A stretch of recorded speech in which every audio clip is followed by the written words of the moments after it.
बातमी बुलढाण्याचे बुलढाण्यातल्या मेहकर तालुक्यामध्ये अवैध धंदे बंद करण्यात आले आहेत।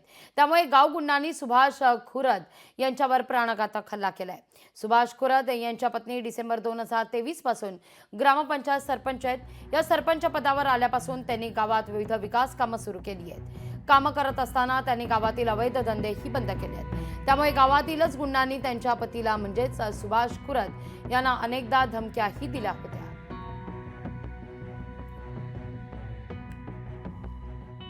गावामध्ये अवैध धंदे चालू होते। चक्री, मटका, दारू हे गावगुंडाचे धंदे चालू असताना आम्ही बंद केले होते आणि बंद करत असताना माझ्यावर त्यांनी काल प्राणघातक हल्ला केला आणि मला धमक्या देण्यात आल्या की बीडमधील मत्स्यचौक येथील सरपंच तुला केल्याशिवाय राहणार नाही। जर का तू हे धंदे आम्हाला करू देत असशील तरच तुला आम्ही जिवंत ठेवू आणि तुझे कुटुंबही जिवंत ठेवू, परंतु तू जर हे आम्हाला करू दिले नाही तर तुझ्यावर आम्ही खोटे गुन्हे दाखल करू आणि तुला आम्ही जेलमध्ये सडवू।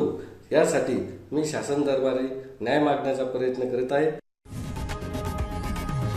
लोकशाही मराठी ऐका, पहा, जागरूक रहा।